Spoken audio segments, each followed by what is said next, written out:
하나님의 말씀 봅니다. 출애굽기 40장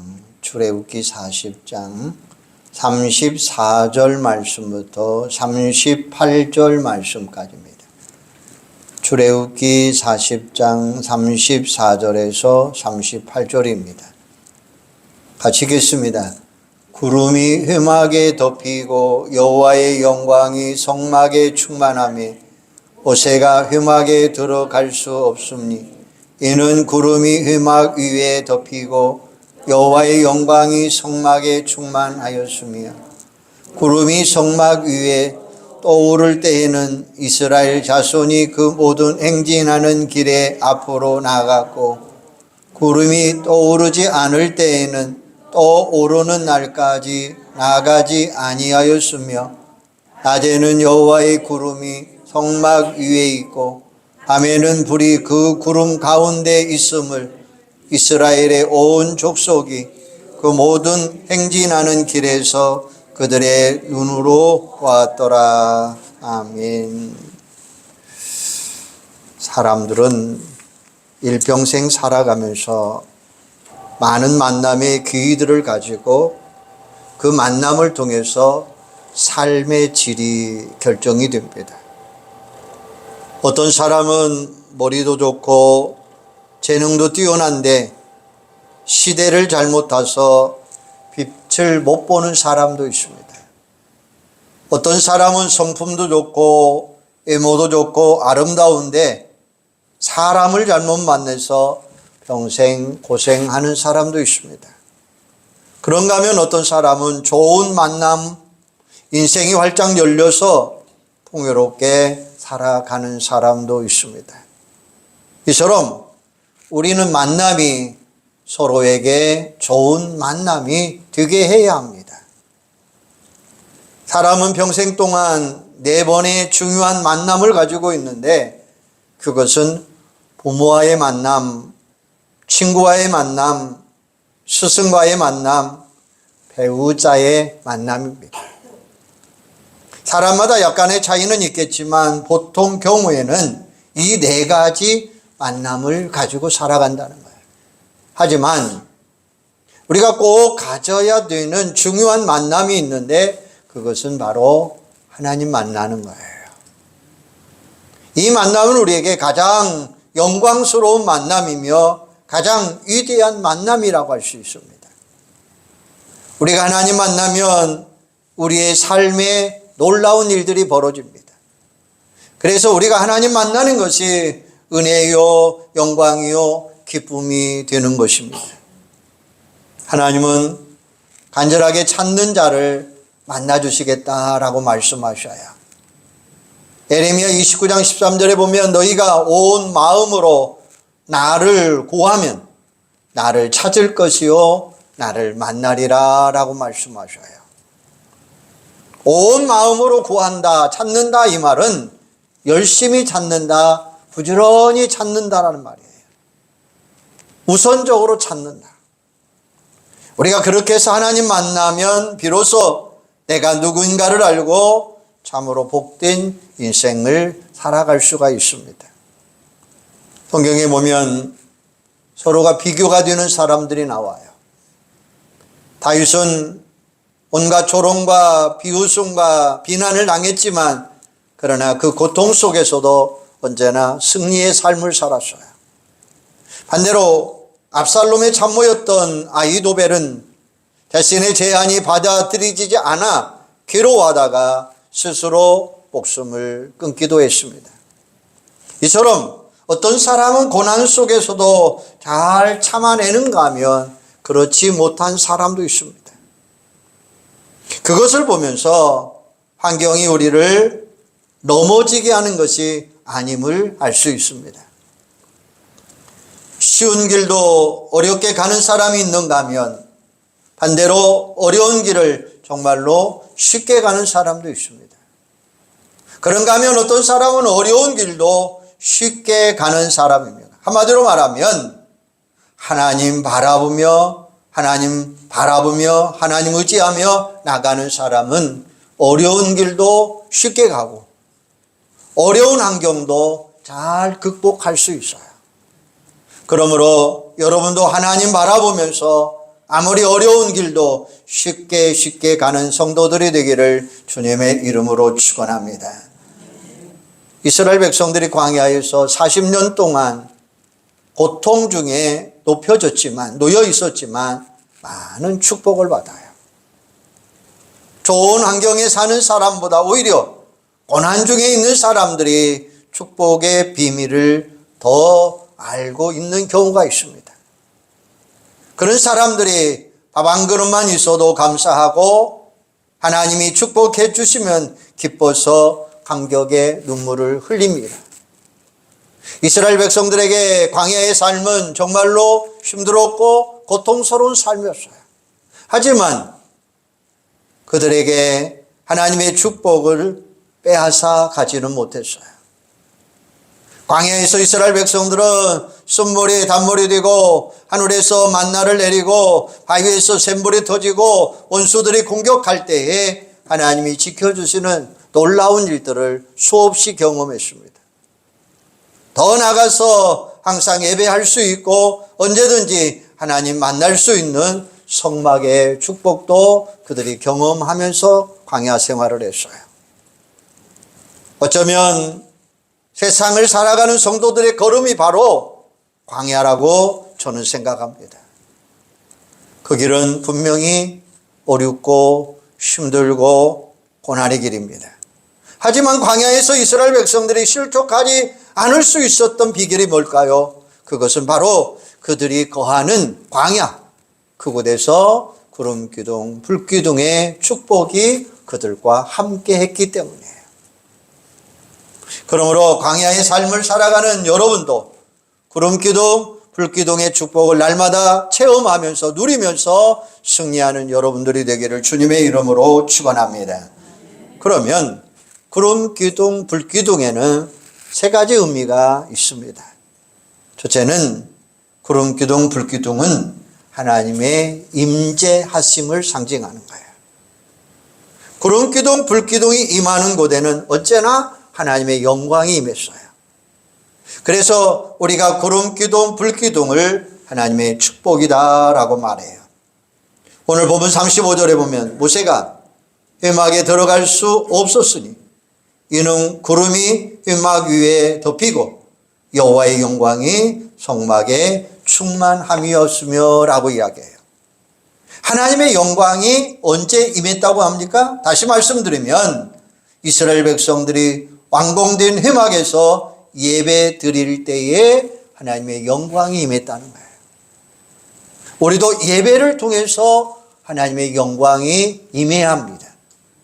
교회 안에 하나님의 영광이 가득해야 되는데 하나님의 영광이 떠나서는 안 된다는 거예요. 우리는 예배 때마다 하나님의 영광을 보게 해달라고 기도하시기를 바랍니다. 그런 간절한 소망이 있으면 우리는 더 큰 능력의 삶을 살아갈 수 있어요.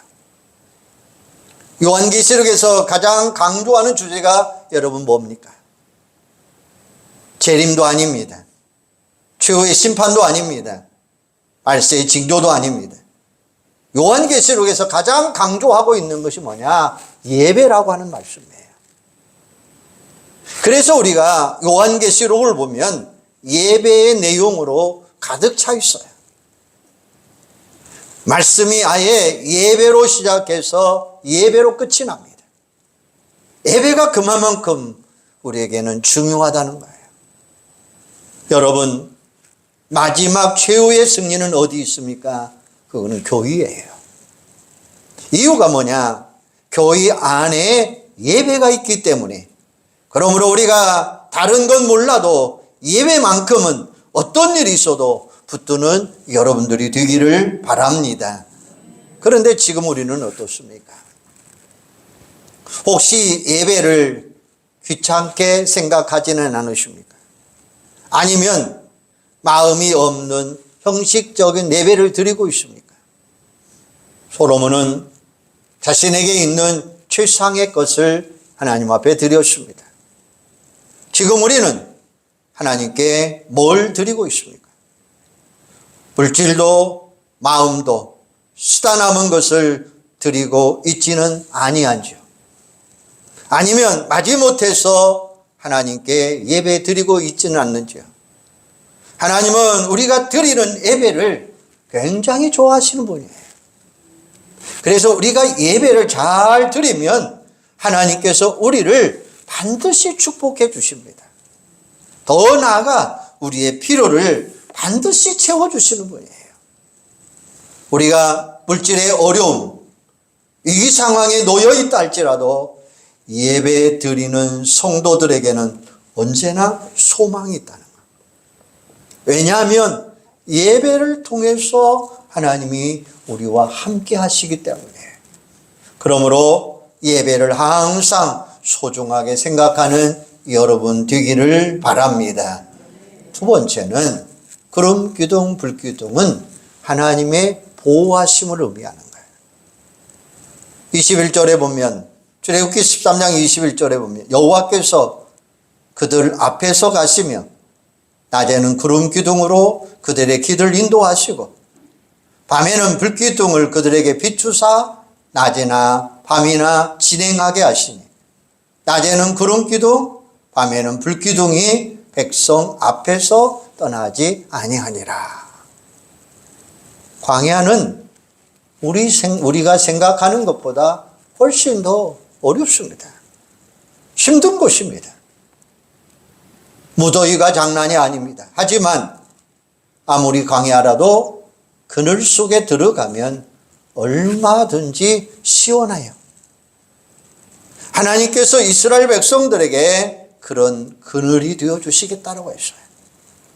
시편 121편 7절에 보면 너를 지켜 모든 환난을 면하게 하시며 또 내 영혼을 지키시리로다.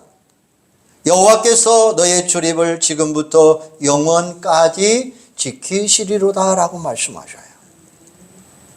실제로 구름기둥 불기둥으로 그것도 40년 동안 이스라엘 백성들을 인도해 주셨습니다.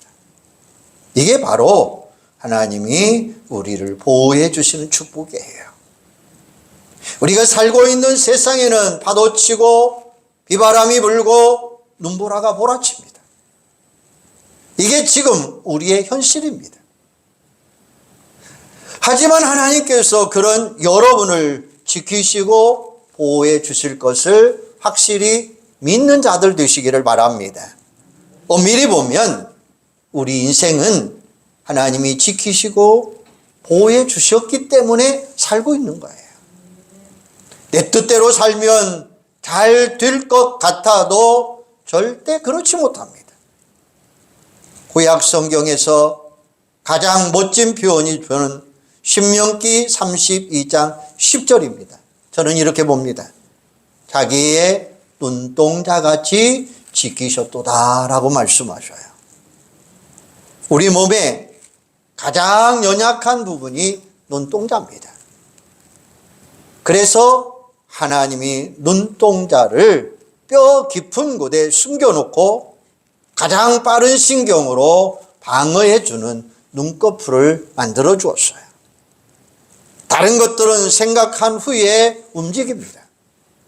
그런데 눈꺼풀은 우리가 생각하기도 전에 거의 반사적으로 움직이게 되어 있어요. 우리를 눈동자처럼 지켜주신다고 하신 말씀은 하나님이 우리를 아주 특별하게 보호하시고 지켜주신다는 거예요. 하나님의 보호하심이 매우 섬세하고 완벽하다는 것입니다. 우리가 하나님을 붙들고 있는 것이 아니라 하나님이 우리를 붙들어 주시고 보호해 주신다는 거예요. 이것을 확실하게 믿고 항상 하나님께 감사하는 여러분들이 되기를 바랍니다. 세 번째는 구름기둥과 불기둥은 하나님의 인도하심을 의미하는 거예요.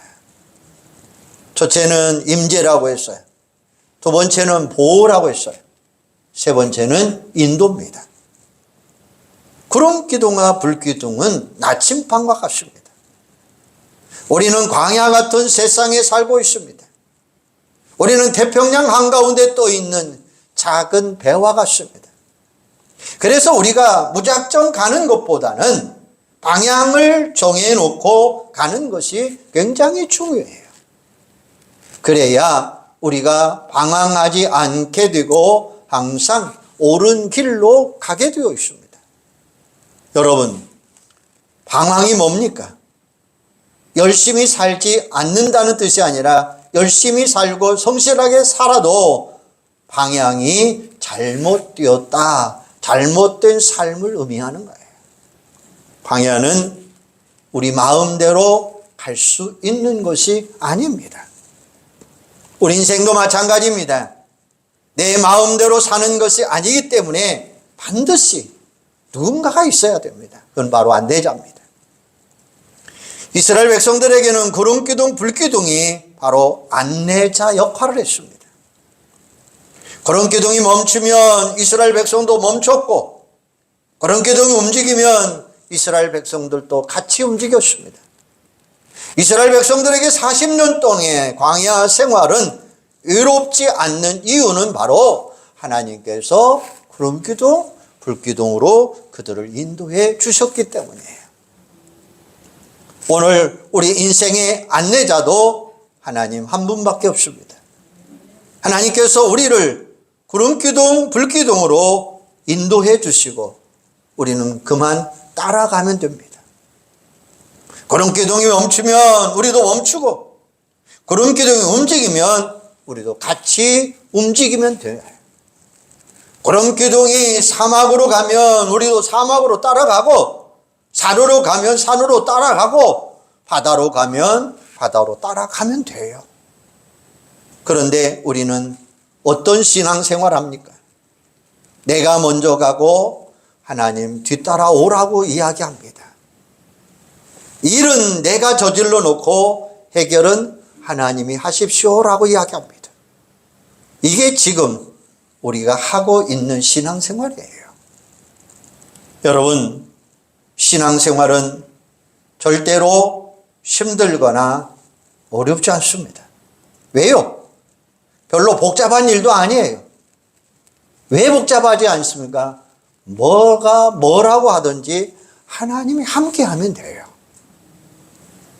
기도할 때도 하나님과 함께 기도하고, 전도할 때도 하나님과 함께 전도하고, 봉사할 때도 하나님과 함께 봉사하면 돼요. 우리가 구름기둥, 불기둥으로 인도함을 받는다고 하는 것은 모든 주도권이 다 하나님께 있다는 거예요. 그리고 우리가 순종하면 하나님이 언제든지 우리를 인도해 주시는 거예요. 그러면 우리가 구름기둥, 불기둥으로 인도해 주시는 하나님의 축복을 어떻게 누릴 수 있으냐? 그 첫째는 말씀에 순종하는 것입니다.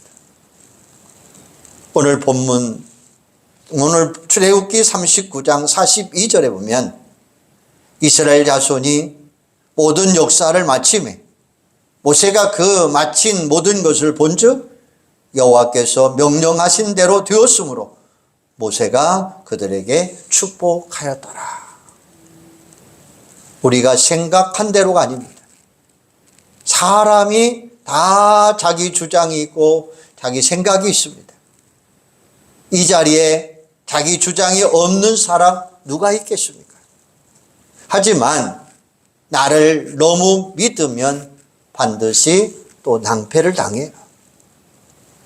그렇게 하면 좋을 것 같아서 그렇게 했는데 결국 그 길이 멸망의 길이더라는 거예요. 우리는 어떻게 해야 됩니까? 말씀에 순종하는 여러분들 되기를 바랍니다. 여러분, 배는 바다 가까운 곳에서 만들어요. 그런데 하나님께서 노아에게 방주를 아라랏산 꼭대기에서 만들라라고 말씀하셨어요. 사람이 그렇게 말하면 순종하지 않아도 됩니다. 그러나 하나님이 그렇게 말씀하시면 우리는 반드시 순종해야 돼요. 노아는 말씀대로 순종했습니다. 아브라함도 내 친척 아비집을 떠나라고 말씀하실 때에 그는 고향을 아무 조건 없이 떠났어요. 바로 순종이 놀라운 축복을 이룬 거예요. 성경에 보면 사울의 집과 다윗의 집이 비교가 돼요. 사울의 집은 절대로 말씀에 불순종했어요. 그러나 다윗의 집은 대대로 말씀에 순종하는 삶을 살았어요. 여러분의 가정이 하나님의 은총이 떠나지 않는 가정이 되기를 원한다면 다윗의 집처럼 말씀을 그대로 순종하면서 살아가시기를 바랍니다. 그런데 사람들이 순종을 잘 몰라요. 못합니다. 어떤 때는 말씀이 믿어지지 못해서 순종 못하고, 어떤 때는 유혹이 너무나 강해서 순종 못하고, 어떤 때는 말씀보다 내 생각이 더 옳다고 생각하니까 순종 못해요. 하지만 그 불순종이 우리를 결국에는 파멸의 길로 이끌어가는 것입니다. 잘 생각해 보시기를 바랍니다. 우리가 하나님보다 더 똑똑합니까? 아니면 우리의 판단이 하나님보다 더 지혜롭습니까? 지금까지는 우리가 그렇게 살아왔다면 이제는 하나님의 뜻에 굴복하시기를 바랍니다. 말씀에 무조건 순종하시기를 바랍니다. 기도하다가 이것이 하나님의 뜻이구나 라고 생각하면 무조건 순종하고 따라가시기를 바랍니다. 두 번째는 기도해야 합니다. 이것이 내 생각인지 하나님의 생각인지를 성령께서 가르쳐 주실 거예요. 그러므로 내 생각을 많이 하지 말고 기도 많이 하시기를 바랍니다. 낭패를 당할 때마다 기도하면 하나님은 우리를 도와주실 것입니다. 요단강 앞에서, 홍해 앞에서 이스라엘 백성들이 불평을 얼마나 많이 했습니까? 하지만 대안이 없으니까 그들이 한 것은 오직 하나님께 기도했어요. 기도하니까 하나님은 그들을 인도해 주셨잖아요. 사람들은 대안이 있으면 기도 잘 안 해요. 대안이 없을 때에 기도합니다. 시편 기자도 오직 나에게 주님밖에 없습니다 라고 하면서 기도했어요. 우리도 기도하시기를 바랍니다. 기도하면 길이 열려주는 줄로 믿습니다. 그런데 많은 사람들이 왜 기도 안 씁니까? 이거는 마음의 교만 때문에 그렇습니다. 우리가 하나님 앞에서 나를 가장 겸손하게 만드는 방법은 바로 기도밖에 없습니다. 여러분, 기도가 여러분의 인생을 결정짓는다고 생각하십니까? 그렇다면 더 많이 기도하시기를 바랍니다. 더 많이 기도하는 사람은 강하게 될 줄로 믿습니다. 축복받는 사람이 되고 싶습니까? 더 많이 기도하시기를 바랍니다. 섬기는 사람이 되고 싶습니까? 더 많이 중보 기도하시기를 바랍니다. 이처럼 기도를 통해서 하나님의 풍성한 은혜를 누려야 한다는 거예요. 세 번째는 내 십자가 져야 됩니다. 마가복음 8장 34절에 보면 누구든지 나를 따라오려거든 자기를 부인하고 자기 십자가 지고 나를 따를 것이니라 라고 말씀하셔요. 우리가 인생 살다 보면 내가 감당해야 될 십자가가 있습니다. 그 십자가 피할 수가 없습니다. 왜냐하면 그 십자가는 내가 져야 될 십자가이기 때문에 다른 사람이 대신 져줄 수 없어요. 반드시 내가 져야 된다는 것입니다.